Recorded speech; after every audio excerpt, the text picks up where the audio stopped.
Bonjour à toutes et à tous, je suis très heureuse de vous retrouver pour cette nouvelle édition, la première de l'année de Business Africa, votre magazine de l'économie et de l'entreprise. Et comme vous le savez, aujourd'hui encore $150 à gagner en fin d'émission avec le jeu Business Africa. Mais tout de suite, voici les titres. Zoom sur la campagne de l'Union africaine, faire taire les armes. Parvenir à une Afrique sans conflit et sans catastrophe humanitaire, un défi à portée de main. Exemple, en Angola, le pays se relève de la guerre civile grâce à ses habitants, mais aussi à la nature. Precisamos de conservar os animais, conservar a floresta, conservar peixe, sabendo qual é o uso que é mais importante para nós conservar esse território. Des diplômés au chômage et du microcrédit, c'est un cocktail gagnant pour fournir Khartoum en légumes. J'ai fait des études mais je ne trouvais pas de travail, alors j'ai atterri ici. C'était un de mes plus grands rêves, comme beaucoup de femmes soudanaises, d'être indépendante, d'avoir mon propre espace, mes propres idées. 17 pays, une même législation et une même culture des affaires. Depuis 27 ans, l'OADA accompagne la quête de sécurité et de garantie des investisseurs. Parmi les 10 pays qui ont connu les taux de croissance les plus élevés dans ces 10 dernières années, il y a 6 ou 7 pays africains. C'est énorme. Oui, je vous le disais en titre, c'est l'heure d'une nouvelle chance pour l'Angola. Après la guerre civile qui a laissé dans son sillage des milliers de morts et de mutilés, le pays veut tirer parti de la paix, mais aussi de l'impact économique et social des efforts de conservation. Nous poursuivons notre série Voix pour la paix, inspirée par l'initiative Faire taire les armes de l'Union africaine, en écoutant les témoignages de ceux qui recherchent un nouveau mode de vie, ceux qui défrichent encore les champs de mines et la force motrice inspirante d'un nouveau projet important de sanctuaire pour la faune.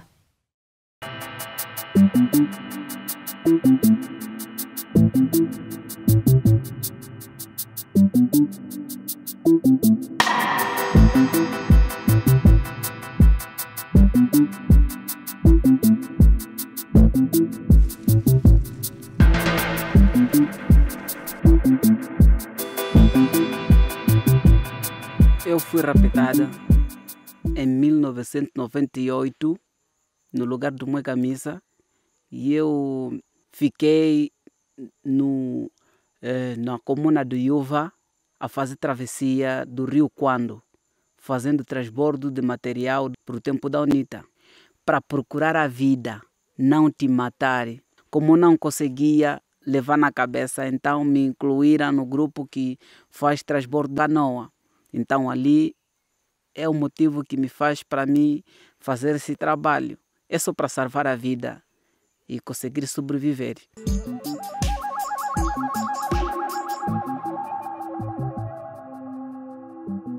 Angola is a beautiful country, but it's got a savage history. 500 years of colonial rule followed by war, either independent struggle from the Portuguese or also, the civil war itself, which to begin with was a huge conventional conflict between two big conventional forces, then falling off into a guerrilla type conflict, almost like a resistance type struggle. So that leaves a legacy. There's a lot of explosive items in the ground.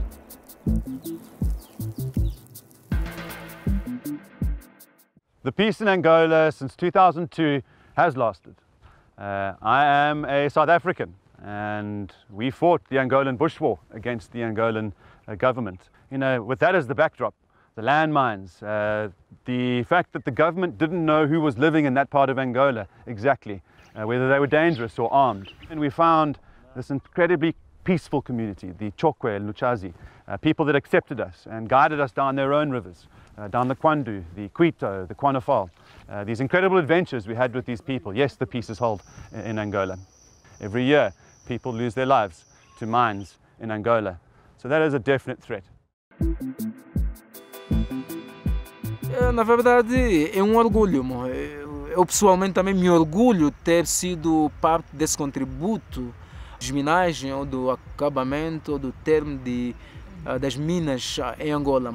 É um trabalho, na verdade, muito importante para qualquer país ou para qualquer sociedade, porque as minas, na verdade, impedem o desenvolvimento de um país. O trabalho não terminou em termos de desminagem, Na verdade, ainda existem outras áreas, outros campos para serem desminados, né?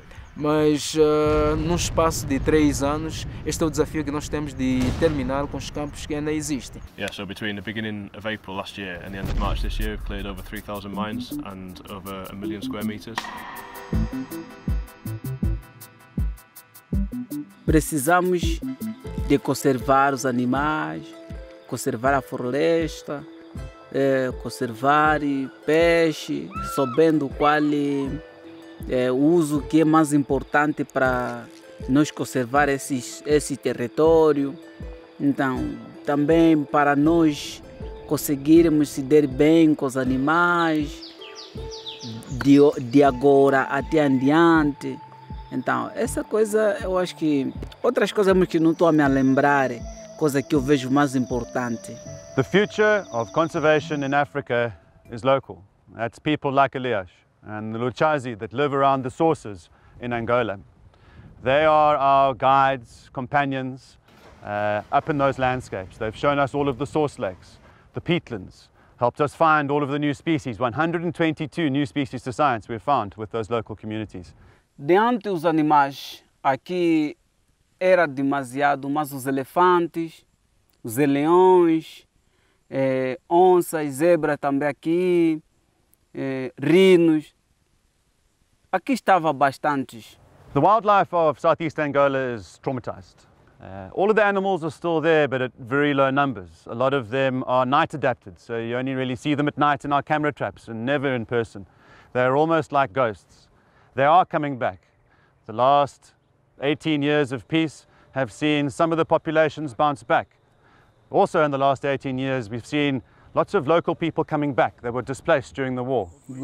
Gostei muito de estudar a vida das aves, assim como os pássaros, ou como vamos falar, como os animais terrestres e os animais aquáticos, vendo que como ele vive a vida dele. Eu gostaria muito de ter a sabedoria do que cada um dos animais ou cada um dos seres viventes que necessita, o que é mais necessário na vida dele, o que necessita para ser feliz na vida dele.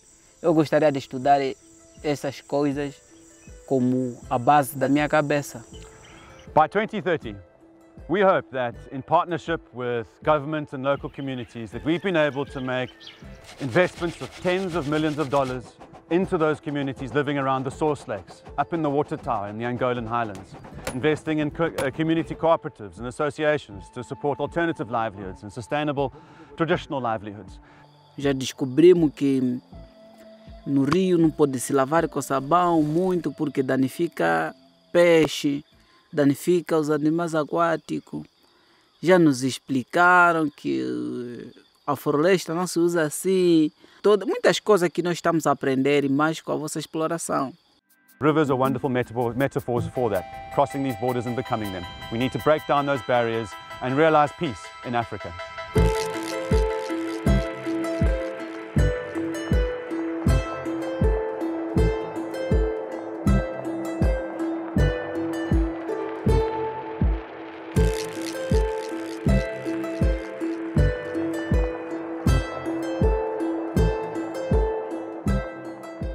Et la semaine prochaine, nous découvrirons comment l'espoir d'une seule personne peut inspirer la paix au milieu d'un des conflits les plus durs du continent, la crise anglophone au Cameroun. Justement, pour aider les populations du Sahel frappées à la fois par les attentats terroristes et le changement climatique, le Fonds international de développement agricole et plusieurs organisations internationales mettent en place de gros moyens. La cible, 123 000 ménages ruraux, soit près d'1 million de personnes dans les zones transfrontalières des pays du G5 ainsi que du Sénégal. Ils vont voir leur accès à la terre, aux intrants, à la formation et aux activités commerciales amélioré grâce à un programme de plus de 180 millions de dollars sur 6 ans. Près de 26 milliards de dollars, c'est l'incroyable montant que l'Afrique perd chaque année, principalement en raison du transfert des profits de multinationales vers des paradis fiscaux. D'après plusieurs organisations de la société civile comme le Tax Justice Network, cette somme équivaut à plus de 52% des dépenses de santé du continent. Pour y remédier, une seule solution selon ces analystes, la transparence des données complètes des sociétés qui devraient être publiées pays par pays pour permettre de mieux cerner l'origine des fraudes. Les États-Unis ont retiré le Soudan de la liste noire des pays soutenant le terrorisme où il figurait depuis 1993. De quoi stimuler une économie qui tente de renouer avec les circuits d'échange internationaux, mais aussi faciliter l'emploi des jeunes diplômés très touchés par le chômage. Nous avions suivi ces jeunes auparavant, sans travail, devenus les premiers fournisseurs de légumes sur le marché de Khartoum. Regardez.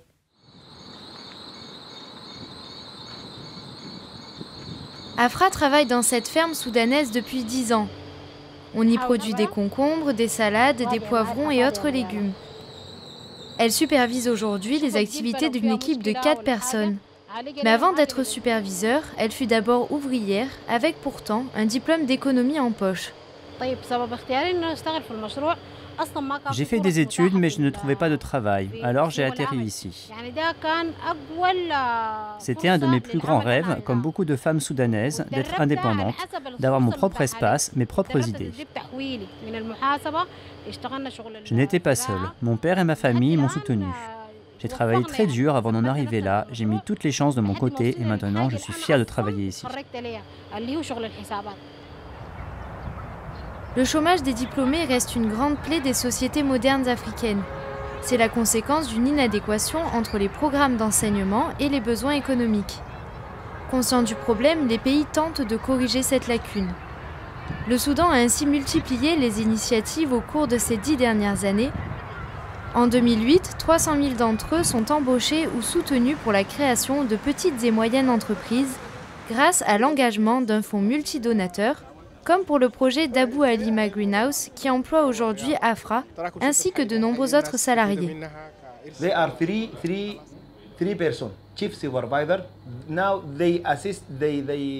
Qui travaille sur ce projet? Il y a 3 superviseurs en chef qui travaillent avec l'assistant en agriculture.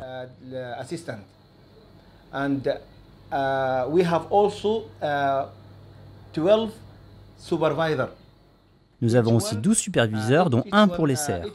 Dans chaque serre, nous avons 2 agriculteurs.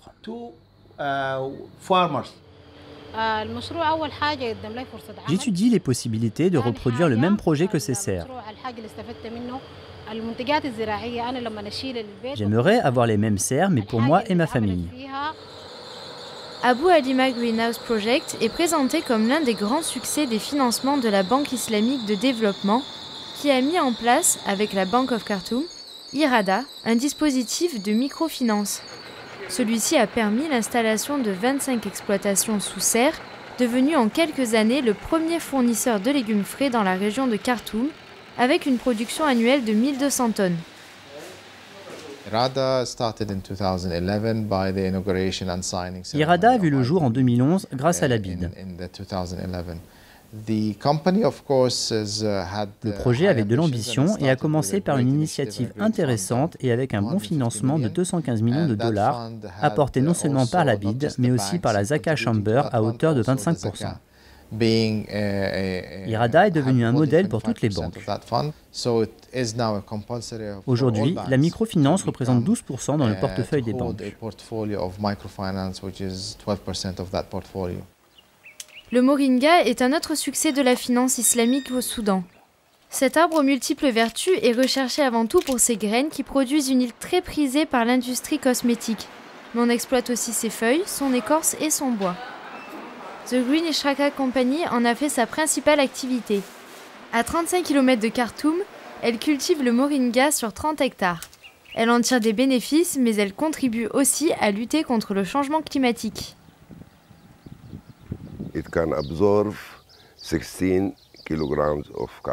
Cet arbre, le moringa, le meilleur pour l'environnement, peut absorber 16 kg de dioxyde de carbone.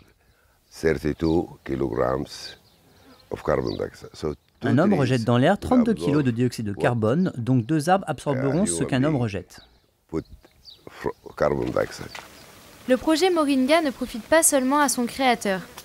C'est aussi toute la communauté qui bénéficie des bienfaits de ces arbres, tout en participant à la lutte contre la désertification, dans un pays où le désert a progressé de 100 km vers le sud en l'espace d'un demi-siècle. Autour du Moringa, les jeunes apprennent à développer l'esprit d'entreprise. Avec l'argent gagné sur les plantations, Adel Rahim se voit déjà entrepreneur.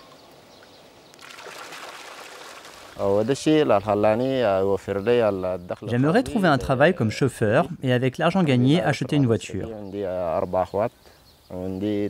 C'est ça mon projet futur, investir l'argent que je gagne dans ce futur travail. Abu Halima Greenhouse Project, tout comme Ishraka Company, démontre que le chômage des jeunes diplômés n'est pas une fatalité. Au contraire, il représente un vrai potentiel de développement dans leur pays. Pour peu qu'on les encourage à créer leur propre activité et qu'on leur donne accès à des financements pour démarrer.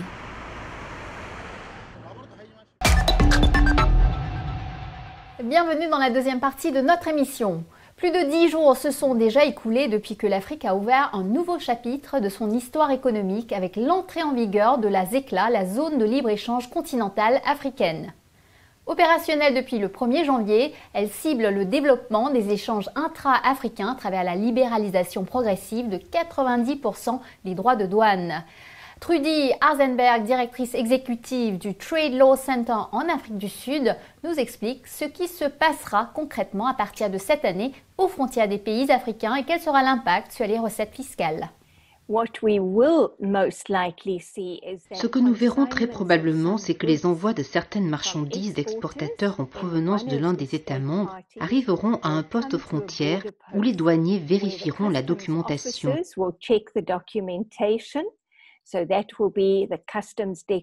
Cette documentation, ce sera la déclaration de douane, les documents administratifs, tous les certificats standards s'il s'agit par exemple de produits alimentaires qui sont exportés, de sorte que les douaniers au poste frontière puissent vérifier tous ces certificats. Ces envois pourront ensuite être dédouanés et livrés dans un pays voisin ou transités par leur pays jusqu'à leur destination finale. Certains des petits États et surtout des pays les moins développés dépendent beaucoup des recettes tarifaires, ces taxes à la frontière qui sont perçues à travers le commerce international.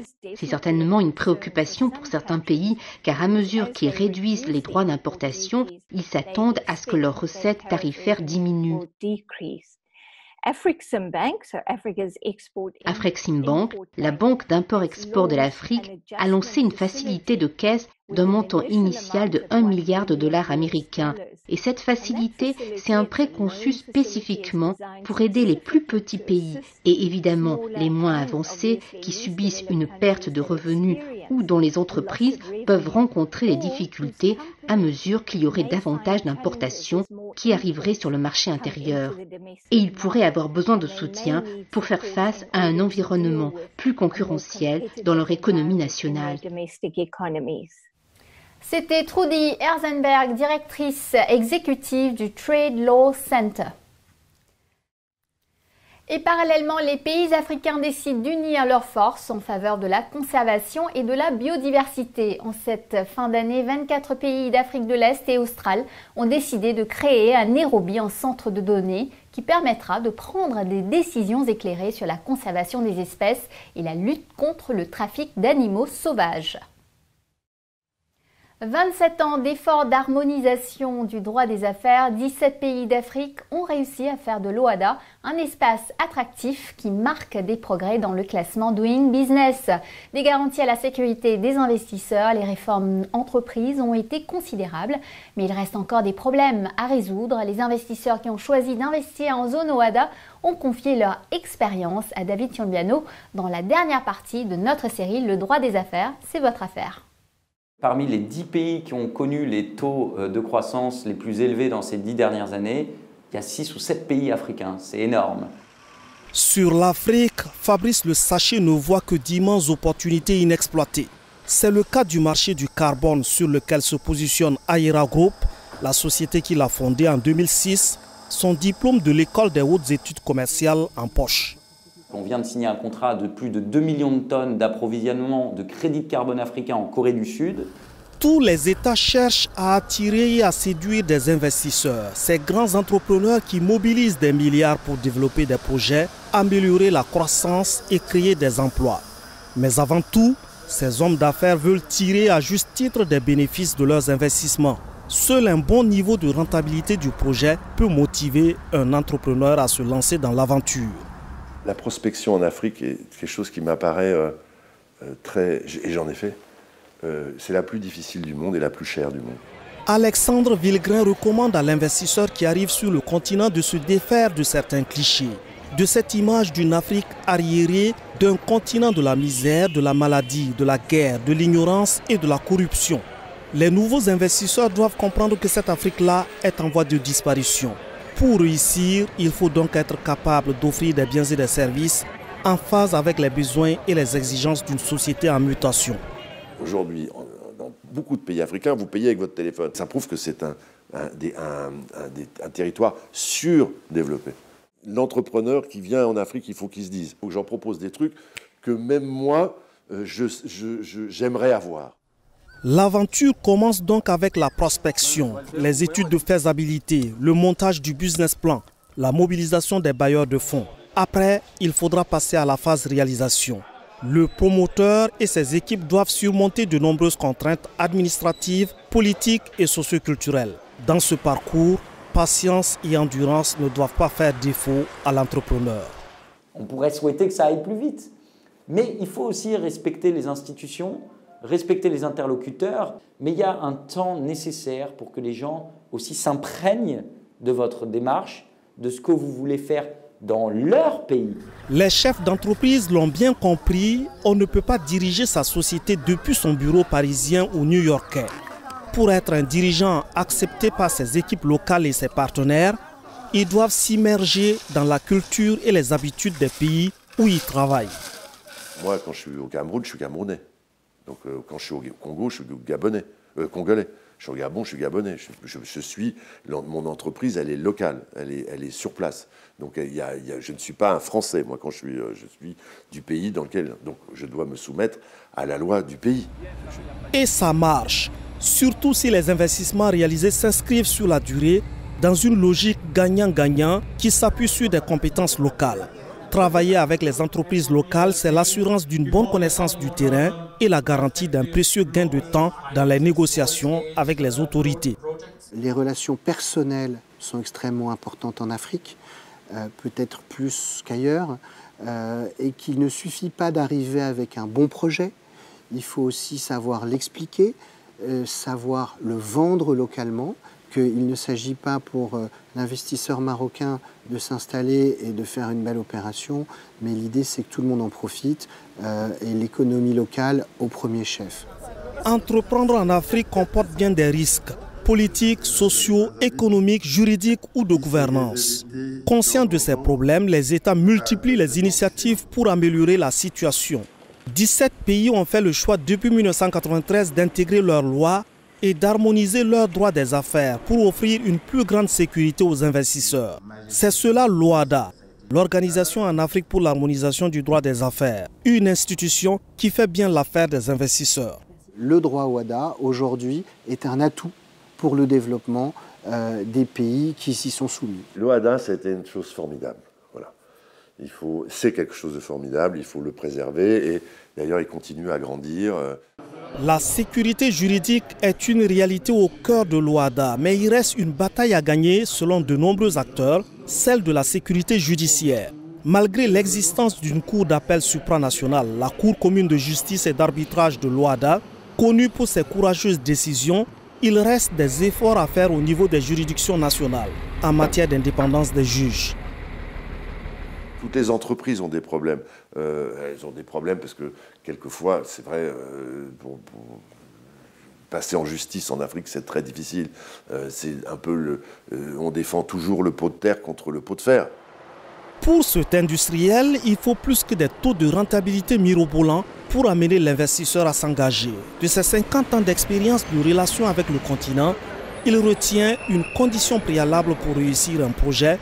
Il faut avant tout aimer l'Afrique. Vous allez vous faire avoir, vous allez faire une bonne affaire, une mauvaise, j'en sais rien.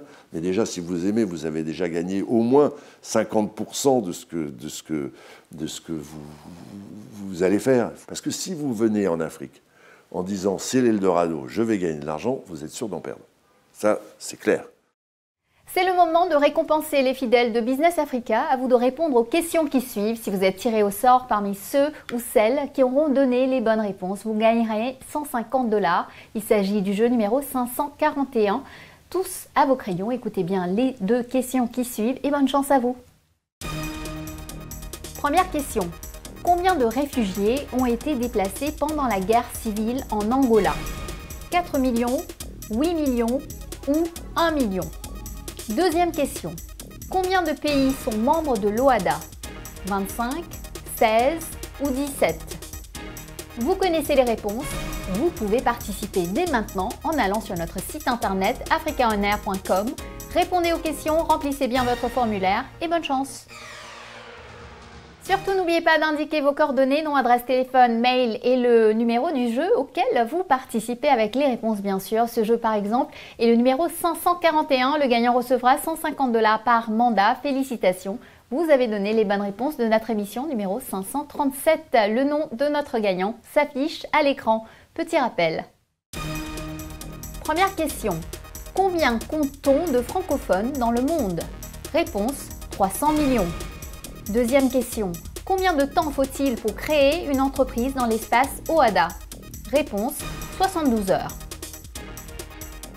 Voilà, Business Africa, c'est fini pour aujourd'hui. Je vous retrouve la semaine prochaine, même chaîne, même heure pour Initiative Africa. Je recevrai Alexandra Palt, directrice générale de la Fondation L'Oréal. Elle nous parlera du programme L'Oréal UNESCO pour les femmes et la science. En attendant, vous pouvez revoir cette émission sur notre site internet africaonair.com ainsi que sur tous nos réseaux sociaux. N'hésitez pas à liker, partager et commenter en utilisant le hashtag Business Africa TV Show. Prenez soin de vous, bonne fête et à la semaine prochaine.